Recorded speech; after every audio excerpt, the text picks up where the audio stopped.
이거를 국내에서 과연 꾸준히 1년 뒤에, 2년 뒤에, 3년 뒤에, 4년 뒤에 5,000대씩을 팔 수 있을까? 운전 해보시니까 어떠셨어요? 여기? 저는 이거 살만한데? 라는 생각이 들어요. 충분히 뭐 아주 빨리는 안 갔지만 그 정도 고속주행에서도 충분히 안정감도 있고, 특별히 시내에서 타고 다니고 장거리 아니고 그냥 다닐 때는 연비가 많이 다른 차에 비해서 경제적이라면 훨씬 타고 다니기 좋을 것 같아. 지금 연비가 이게 12.3이에요. 12.3. 지금 연비 10 나왔거든요. 수치상으로는 경차들이 연비가 좋은데 실운전하는 상태에서 보게 되면 RPM을 높여서 운전하기 때문에 힘이 딸려가지고 연비가 무지하게 나쁘잖아요. 시내에서는 그냥 한 10km 두 자릿수는 나오는. 지금 차가 잘 나가는데 이게 오토 4단이 원가 때문에 그런 것도 있고 뭐 품질이 안정된 것도 있지만, 또 장점은 뭐냐 하면 RPM을 높여서 단수를 바꾸기 때문에 아무리 경차라도 이게 토크만 좀 있으면 힘있게 나가는 그런 맛은 있잖아요. 이게 만약 CVT였으면 조금 더 진동은 적었을지 몰라도 끌고 나가는 그런 맛은 없잖아요. 오히려 자동 4단이 더 좋다는 생각이 드네요. 이 창문 쪽에서 소리가 굉장히 많이 들어오거든요. 지금 80이거든요. 이렇게 가면은 별로 소리가 안 들어오고, 진동도 물론 전륜구동의 3기통이니까 이 악셀의 발에 계속 진동이 올라오거든요. 안락하지는 않은데 정말 진동은 막기가 어렵다고 생각을 해요. 그런데 소음은 어느 정도 막을 수가 있는데 7, 80km에서 소음은 잘 잡은 것 같아요. 근데 이게 시내주행에서는 큰 문제 없어요. 좀 고속 올라가면은 비행기 이륙하는 소리가 나고 좀 많이 고속 그거. 에어로다이내믹 그걸 만족하기 위한 겉의 모양 쉐입도 아닌 것 같고. 아니죠. 네. 그래서 지금 이제 7, 80으로 여유 있게 가면서 얘기하면서 가면 굉장히 시티 어반 드라이빙에는 그냥 참 문제 없겠다 싶고, 조금 멀리 가더라도 괜찮은 게, 지금 제가 늘 얘기하는 게 그래도 SUV면 멀리 간다는 생각하에 아웃도어 액티비티용이니까 이 팔꿈치를 놓을 수 있어야 되는데 이게 딱 놓을 수가 있네요. 센터 콘솔은 옵션이라고 그러지만 해야 될 것 같고, 이 도어 핸들 쪽에도 이게 딱 팔꿈치가 얹히거든요. 그러니까 운전하기가 괜찮아요. 그리고 시트 포지션도 상하로 움직일 수 있으니까 굉장히 잡기가 좋은 것 같고, 굉장히 설계를 잘했다 생각이 들어요. 근데 확실히 이 3기통의 한계가 느껴지네요. 엔진의 진동이 좀 심해. 중저속 갈 때도. 차박할 수 있는 용도로 딱 쓰면은 도심에서 시티카로 쓰고 그런 상품으로 생각하면 아주 괜찮을 것 같아요. 시티 드라이빙 뭐 마트 가고 쓴다고 그래도 이 사람 이걸 약간의 진동. 감안하지 않으면 안 되겠는데요. 이 핸들에 오랜만에 이런 진동 느껴보네. 그 감 얘기를 제가 안 할 수가 없는 게, 사람들이 왜 이렇게 비싸냐고 그러잖아요. 그 모닝이나 스파크보다도 한 200만 원 비싼데, 물론 SUV니까 조금 값을 더 받는 것도 있지만 개발비가 들어가니까. 근데 사실은 비쌀 수밖에 없다고 저는 생각을 해요. 자꾸 사람들이 모닝하고 비교하는데, 모닝도 비싼데 뭐 이건 200만 원 더 올리고. 근데 모닝도 사실은 기아가 만드는 게 아니고, 기아가 동이 오토라는 데에 외주를 줘가지고, 동이 오토도 기아가 2대 주주인데 경영권은 다 행사하기 때문에 거기에 관리직 빼놓으면 거의 다 파견직 내지는 비정규직이죠. 라인에 임금을 최대한 낮췄고 미니멈의 제조 마진만 동이 오토에 떨궈주는 것 같아요. 그런데 그 와중에 모닝은 24만 대 라인이거든요. 수출도 많이 하고. 그런데 이거는 신규 공장 10만 대 규모에다가 7만 대를 만든다고 그러는데 원가 구조가 같을 수는 없을 것 같아요. 그리고 어차피 현대도 아반떼까지는 이익이 안 난다 그러는데 이미 우리나라의 물가 수준이 너무 많이 올라와서, 그러니까 아무리 광주형 공장에서 저임금을 주고 온라인으로 해서 딜러 마진을, 유통비용을 줄이고 한다고 그래도 이미 그걸로 커버하기에는 우리나라 물가 수준이 너무 많이 올라온 것 같아요. 그래서 경차라는 것이 과연 우리나라에서 만들 수 있는 것이냐 할 때, 어차피 경차라는 게 법으로 만들어서 법적인 혜택을 주어서 인위적으로 유지시키는 시장이라서 거기에 맞춰서 하다 보니까 하기는 해야 되는데, 어차피 이게 광주형 일자리 때문에 어떻게 보면 정치적 필요에 의해서, 사회적 필요에 의해서 이 세그먼트를 만들었잖아요. 이왕 7만 대 만드는 거 좀 비싼 것 만들면 되지 않았을까? 말은 그런데 이미 현대 라인업이 다 돼 있는 거야. 그러니까 비어있는 라인업이 경 SUV밖에 없는 거예요. 그러다 보니까 그걸로 가버렸는데 소규모 공장에 제일 싼 차를 만든다는 것은 그건 참 안 좋은 거잖아요. 시점 하다못해 스파크도 그 창원 라인이 25만 대 라인이잖아요. 생각을 하면 지금 GM이 내년도에 나온다는 창원에서 한다는 경 SUV도 거의 20만 대 라인이잖아요. 물론 수출을 많이 하겠지만 근데 이게 국내용으로 만들어서 수출도 못 하는데 7만 대 라인이면은 초반에 신차 효과 때문에 또 디자인이 예뻐서 확 끌려서 신차이 많이 몰렸다고 그러지만 7만 대 라인을 돌리려고 그러면 가동률을 생각해도 월 5천 대를 팔아야 되거든요.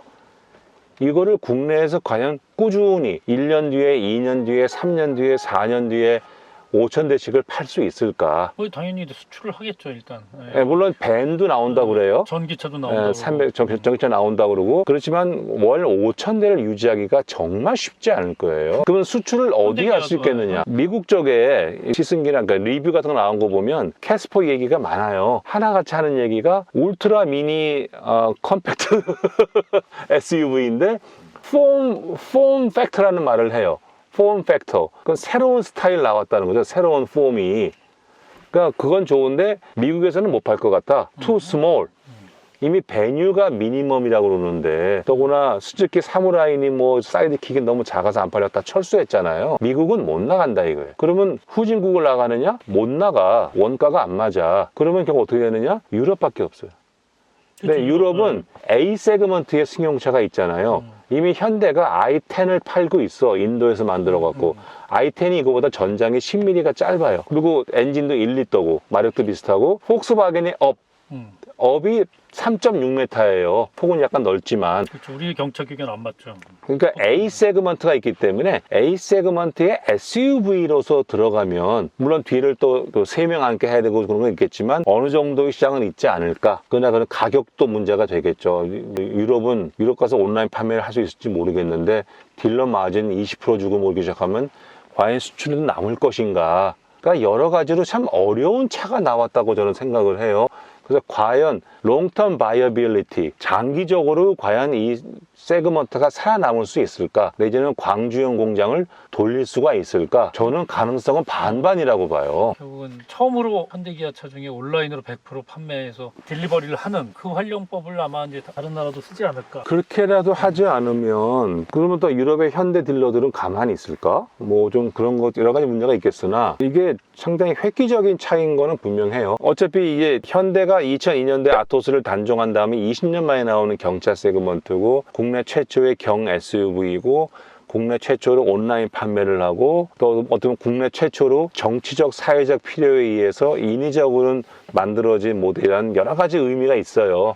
있는데 모양도 예쁘게 나왔어요. 그리고 진짜 저는 상품 계획을 해보니까 그 원가 제약하에서 이 정도 차를 만들어내기 위해서 얼마나 디자이너나 엔지니어나 현지에 조립하는 사람들이나 애를 먹었을까 뭐 짐작은 돼요. 굉장히 많은 사람들의 피와 땀과 눈물이 얽혀있는 차인 건 알겠는데 차 자체는 이 세그먼트에서 이 원가 구조에서는 잘 나왔다고 저도 봐요. 그랬는데 이런 차가 그렇게 힘들게 나왔으면 잘 돼야 되는데 세그먼트 선택을 좀 잘못한 거 아닌가. 그럴 수밖에 없었으나 경 SUV라는 세그먼트가 과연 롱텀으로 성장할 수 있는 세그먼트인가 저는 잘 모르겠어요. 그래서 그게 제 총평입니다. 이게 새로운 시도를 하는 부분들이 여러 부분이 있잖아요. 온라인으로 판매를 한다든지. 그런데 새로운 시도가 결국에는 소비자한테 어떤 혜택이 주어져야 되는데 그렇죠. 가격으로 봐서는 혜택은 그렇게 썩 없는 것 같아요. 사실은 새로운 시도라고 막 이야기를 하지만 저는 경차가 조금 더 경차답고 디자인은 경차다워요. 그런데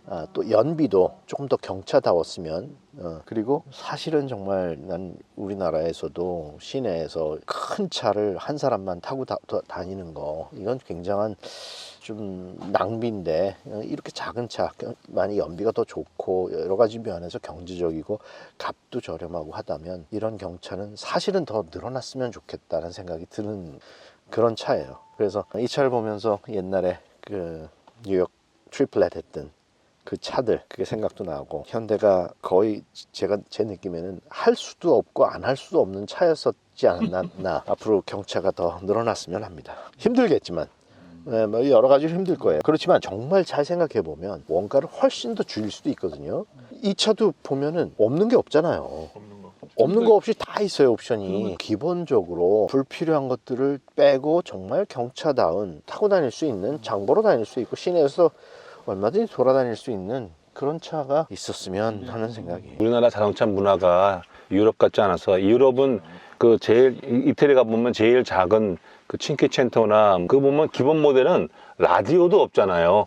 라디오도 없고 에어컨도 없고 뭐 있는 게 휠하고 바퀴밖에 없어. 근데 그런 거 사람들이 타고 다니잖아요. 기본 차라고 그러는데 우리는 그런 게 용납이 안 돼요. 차 문화상. 근데 그러니까 이런 차에서, 이 정도 경차에서 유럽에는 오토매틱 트랜스미션이 있는 차가 어디 있어요? 다 수동이지. 다 수동이지. 예. 근데 사실 저 앞에 쉬프터가 저기 붙는 게 수동이면 굉장히 편하거든요. 근데 위치만 저기고 근데 다 자동이야. 내가 얘기하는 거는 진짜 기본적으로 타고 교통수단으로만 쓸 수 있는 럭셔리하지 않고 뭐 트랜스미션도 다 수동으로 하고 뭐 이런 정도의 차가 되면은 경차로서 난 그 의미가 점점 이제 상실해 가고 있는데 그걸 다시 되찾았어. 근데 시장이 그런 걸, 소비자가 그런 걸 원하지 않기 때문에 메이크업 입장에서는 돈도 안 되는 걸 만들 이유가 없는 거예요. 개발비만 들어가고. 어쨌든 근데 경차는 혜택을 안 주면 시장으로 살아남을 수가 없기 때문에 혜택을 유지하고 있지만, 저는 뭐 캐스퍼는 그냥 경차에 대한 논의, 제도적 논의를 떠나서 현대차의 이 디자인 실력이 외관보다 야 인테리어를 이렇게 깔끔하게 잘할 수도 있구나, 이것저것 붙이는 것도 여전히 하면서 저는 그 인테리어만큼은 정말 올해 최고의 인테리어가 아닐까. 경차라고 했을 때 정말 딱 맞는 것 같아요. 저는 결국 현대가 바보가 아닌 이상 끌려 들어갔든 좋아서 들어갔든 이 세그먼트를 만들었다면 한 모델만 원 사이클 만들고 관둘 생각은 안 했을 거예요. 지금 실패한다 그러면 광주 공장 어떡해. 그래서 저는 그랬을 것 같아. 전기차까지 봤을 것 같아요. 그렇죠. 그 전기차 버전이 나온다는데 이제 10년 뒤에 15년 뒤에 전기차 시대가 되면 그때 가서 경차라의 세그먼트는 없어질까요? 저는 없앨 수는 없다고 봐요. 그러면 전기차도 경전기차가 생기는 거야. 그러면 기존 전기차보다 작은 전기차, 경전기차를 타고 다니라 이거죠. 그럼 사실은 이거 3교통이니까 아까 진동 썼잖아요. 전기차면 아무 문제가 없는 거예요. 오히려 이런 차는 전기차가 더 어울려. 그러면은 작은 전기차 타고 다니라고 전기차 혜택에다가 경차 혜택까지 주면 오히려 이런 세그먼트가 저는 살 것 같아. 제가 전기차 산다 그러면 이렇게 작은 차 살 것 같아요. 이왕 전기차 사는데 큰 거 필요 없잖아요. 큰 건 따로 있으니까. 그런 의미에서 전기차 플러스 경차 혜택까지 보고 멀리 본 게 아닌가. 그게 아니라면은 정말 상상하기 어려운 차가 나온 거예요. 예전 아토스 탔었던 그 3기통 그 느낌이 나서 약간 그때 이게 사실상 그 25년 전이랑 지금이랑 파워트레인은 그냥 거의 대동소이야. 그러니까 아까 느낌이 안 좋았어요. 3기통 느낌이. 그 아토스의 그 항상 통통통통 하는 그 느낌 그대로 있더라고요. 여기서 핸들에서 통통통통통 해야 되니까. 아니 이거 자동차예요. 통통 배가 아니라.